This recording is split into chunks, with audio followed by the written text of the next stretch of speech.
Welcome everyone, I'm Jason Mays, Developer Relations Engineer for TensorFlow.js here at Google, and today I'll be telling you about how you can build the next generation of web apps with TensorFlow.js. So let's get started.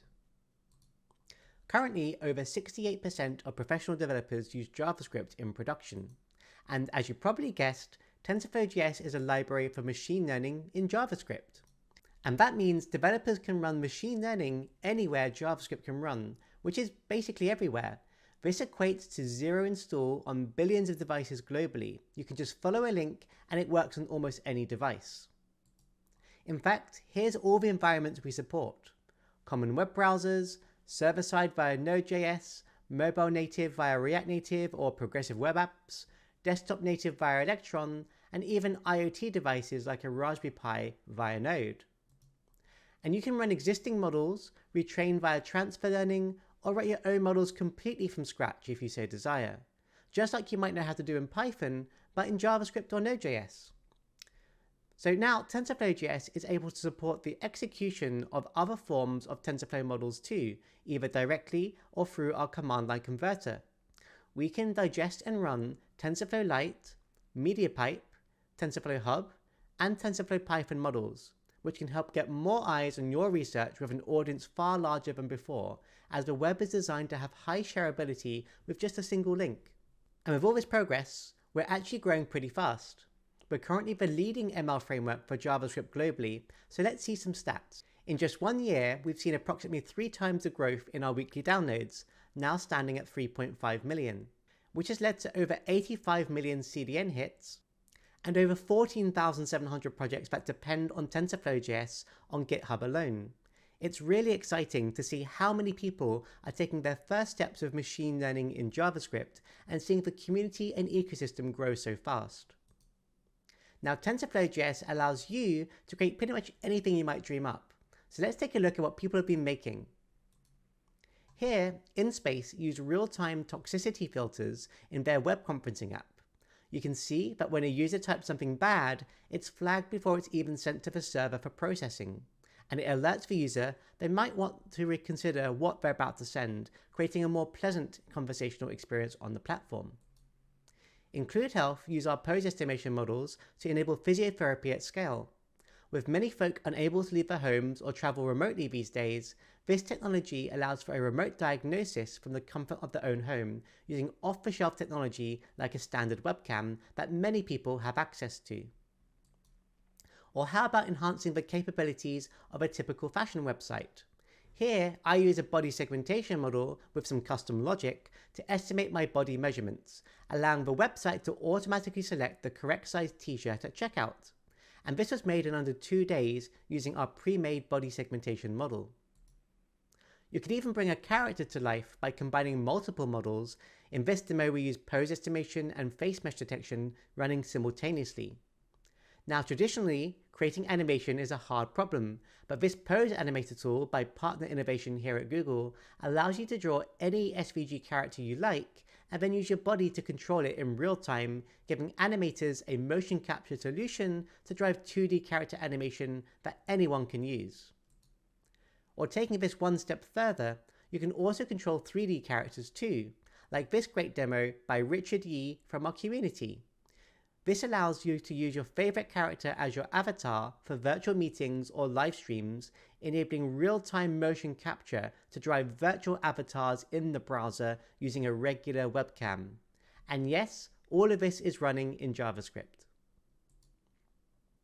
Looking at more creative applications, you can even turn your voice into a musical instrument using Google Magenta's tone transfer model that runs entirely in browser too.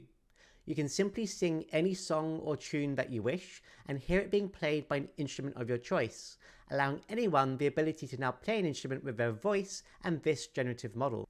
Or what if we could make the world more accessible? Here, the Partner Innovation team at Google used TensorFlow.js to understand sign language gestures. This project is built using a combination of machine learning model outputs for face, hands, and body to account for the fact that sign language is communicated not only with the signer's hands, but also their facial expression, overall body position, and posture. Even better, this library can be used for any sort of gesture recognition, even beyond sign language, as it's generalizable to any human-computer interaction use case, which opens up possibilities for web-based creative experiences, fitness, health, and even human-computer interaction research. Now, everything you just saw was created using our pre-made off-the-shelf models that typically can be used in just a few lines of code. Since launch, we've released many pre-made models, and we're continually expanding our selection, which we'll hear more about shortly. We've got models across many categories, such as vision, body, text, and sound, for you to use in just a few lines of code. You can check out TensorFlow.js/models to see them all. And even better, you do not need a background in machine learning to use these, just a working knowledge of JavaScript is required. So let's take a look at some of these in action. First up, we've got object recognition. Here, we're able to run the popular Cocoa SSD model live in the browser to provide bounding boxes for 90 common objects the model has been trained on. This allows us not to only understand where in the image the object is located, but also how many exist, which is much more powerful than image recognition alone. Let's see this in action. So here you can see a web page where I've imported the code for our object detection model. I can click on any one of these images and in real time get classifications coming back to allow me to know what's in each image. But we can go one step further than this. We can enable our webcam, and now you can see me here talking to you today, and as I expand and contract my hands, you can see the bounding box change all in real time live in the browser. And the key thing to note here, of course, is that none of these images are being sent to the server for classification.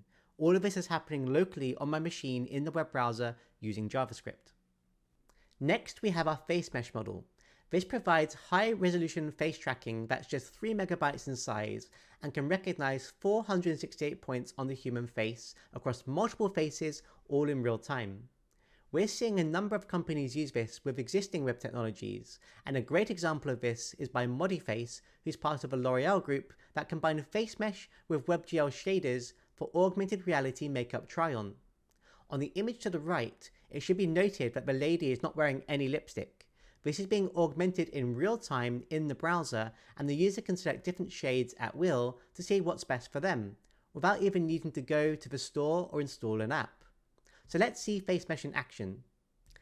And now you can see face mesh running live here in the web browser. On the left hand side, you can see the machine learning in action, rendering this lovely effect on my face all in real time. Now on the right hand side, because JavaScript has such rich support for data visualization and 3D graphics, we can also run Three.js to render the point cloud in real time, and you can see I can even interact with it all here live as I speak to you. And notice when I'm talking, open and closing my mouth, everything updates in a nice way, and if I blink, you can see the granularity around the eyes as well. And this is running very smoothly in the web browser, but you'll notice that I'm actually running on my graphics card right now, WebGL, and that's getting around 24 frames per second.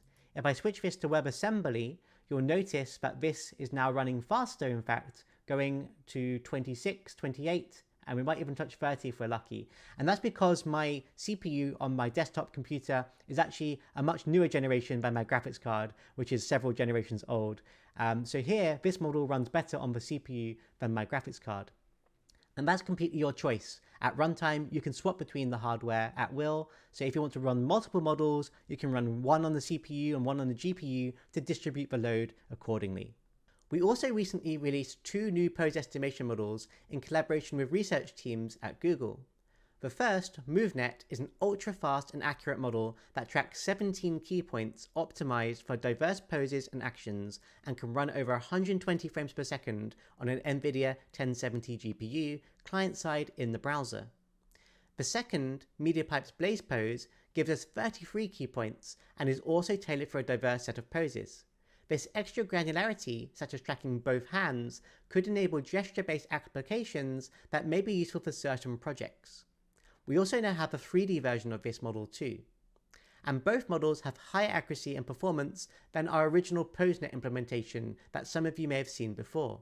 So we recommend you upgrade and try both of these out to see what works best for you and your intended use case. Next, we have body segmentation. Our BodyPix model enables segmentation of multiple human bodies, as you can see on the image on the right. Even better, it also brings back the pose, which you can see by the light blue lines inside of the bodies, and can distinguish 24 different body parts represented by the different colored pixels. And with a little bit of creativity, you can take a model like BodyPix and add some custom code to give yourself superpowers. So first up, invisibility. This is more advanced than simply replacing the background with a static image. For that, you wouldn't even need machine learning, of course. But notice here how when I go on the bed still deforms in the image on the right as I move around to give this really cool ghostly effect, or how the laptop screen still plays. This prototype uses BodyPix that we just saw to calculate where the body is not, so that I can eventually learn all of the background and keep updating the parts where it's safe to do so.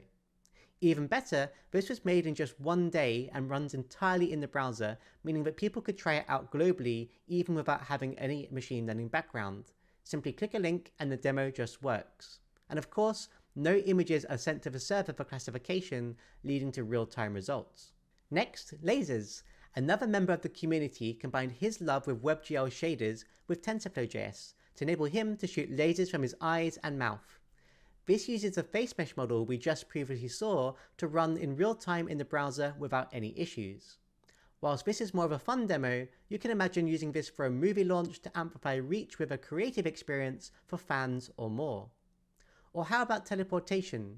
By combining TensorFlow.js with other emerging web technologies such as WebRTC for real-time communication, or A-Frame for mixed reality in the browser, and Three.js for 3D, we can now even create a digital teleportation of ourselves anywhere in the world in real time. Here, I can segment my body from the bedroom, transmit just the segmentation to save bandwidth, and then recreate myself in the real-world environment with WebXR. Remember, all of this is running in the web browser, no app install is required, leading to a frictionless experience for the end user. Having tried this myself, it really feels more personal than a regular video call, and you can walk up to the person and hear the audio from the correct direction. In fact, maybe next time I'm presenting to you, I'll be able to do so in your own room just like this, as if I was standing right in front of you. And here we see an example from our community who use similar technologies to bring people from fashion magazines to life right before your eyes. Note that even with these fancy particle effects and machine learning running, it's running on a 3-year-old Android device and still performs great. Now, pre-made models like the ones you just saw are really easy to use. And here's an example for text search that uses the BERT Q&A model in the browser. Here you can find the answer to a question in any piece of text that you present to it. Examples like this are now possible with our BERT-based Q&A model in TensorFlow.js as illustrated in our collaboration with Creative Lab here at Google. You can see how we used it in a Chrome extension to use on any web page. Just ask the question and be scrolled to the answer that most likely fits the question asked. As no server calls are required, your privacy is completely preserved whilst browsing the web pages you love. Now you might be wondering how hard it would be to make something like this. Well, using a pre-made model in TensorFlow.js is really simple. In fact, the core code fits on a single slide, so let's walk through it. First, we import the TensorFlow.js library and the pre-made model we wish to use, in this case the Q&A model. Next, we can define the text we wish to search. This could be some text on the website, but here we're just going to use a simple string. We can then also define the question the user wants to ask, which of course could come from some input box in a real application. Now we load the question and answer model itself, and as this takes time to load, it's performed as an asynchronous operation. So we use the then keyword to wait for it to be ready, and once our model is available, our function will be called, which is passed the loaded model as a parameter. Finally, we can then call model.findAnswers, and we pass to this function the question we want to answer, along with the text we want to find the answer from.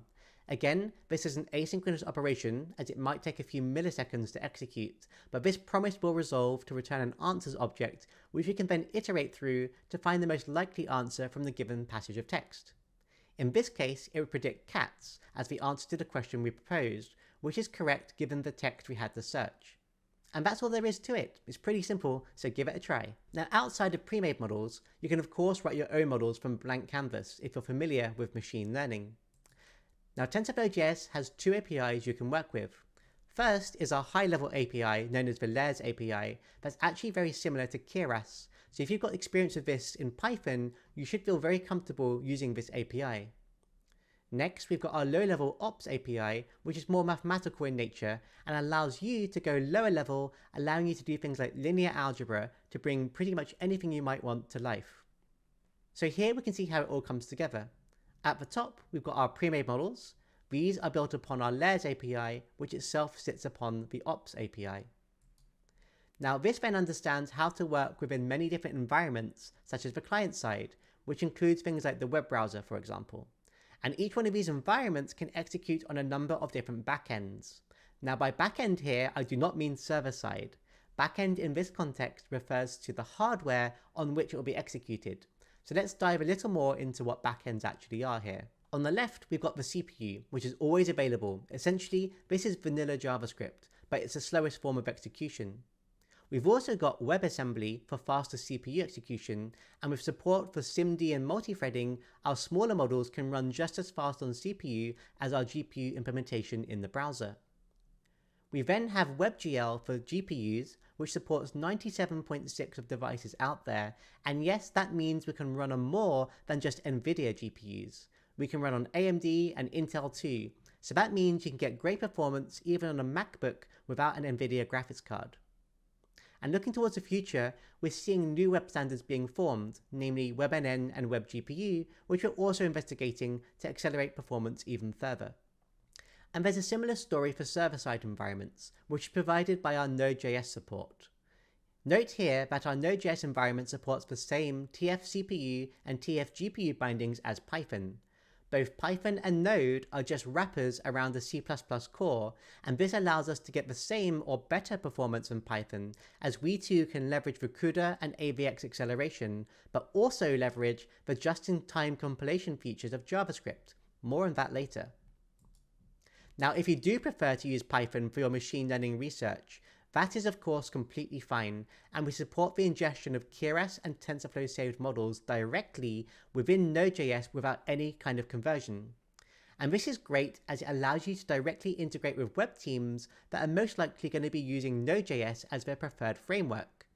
Over 50% of users currently choose Node as their backend framework, according to the 2021 Stack Overflow Developer Survey. If you wish to execute your Python models in the browser, however, you can use our command line converter to convert the model.json format you need in the browser. As the browser-based implementation is a complete rewrite, so long as the ops or layers used in the Python model are supported, you should be able to convert without any issue to run on the client side. If not, you would need to change the model to not use that operation or contribute the missing op to the TensorFlow.js project. We are open source, of course. And this conversion step is only required if you wish to run a saved model in the web browser, and is not required if you're trying to run it in Node.js on the server side. So what's the performance like? As you can see here, executing MobileNet v2 on both Python and Node with CUDA leads to less than 1 millisecond of difference for raw execution time. However, if you have a lot of pre or post processing, then Node.js can leverage the just-in-time compiler of JavaScript to see a significant boost in speed over Python. Here, we can see how Hugging Face, who are well known for their natural language processing models, converted their Distilbert implementation to Node.js. This resulted in a 2 times performance boost over their Python equivalent.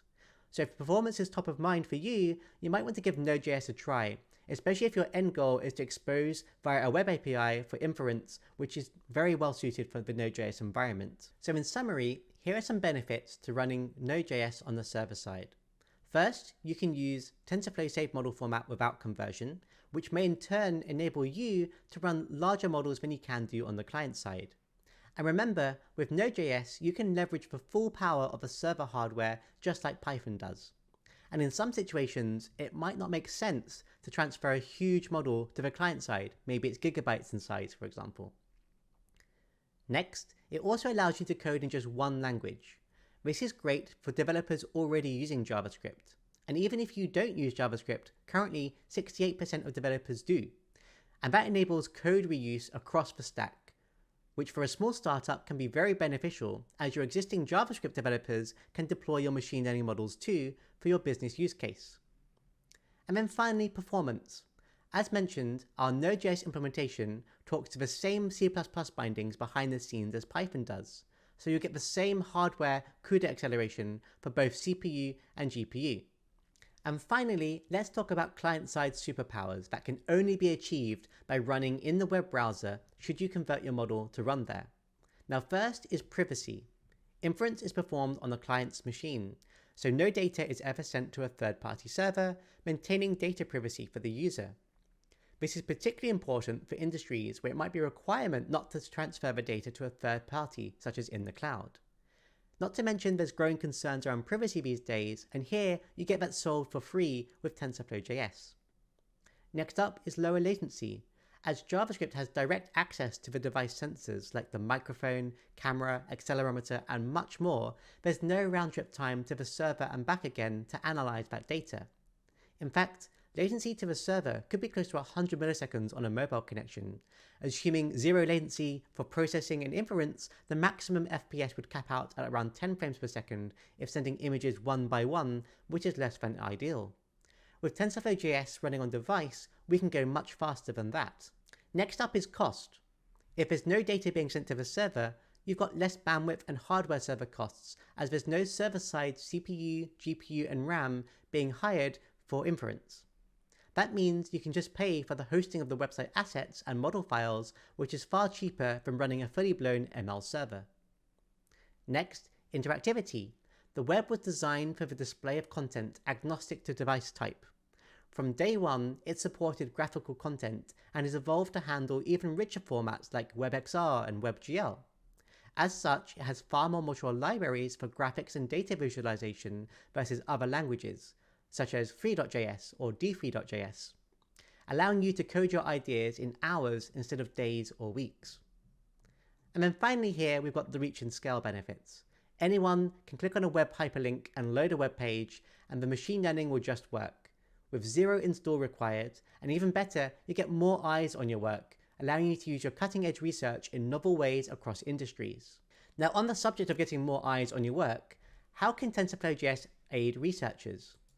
Well, what if you could get your research into the hands of more users? What we see here is the typical approach needed for server-side environments.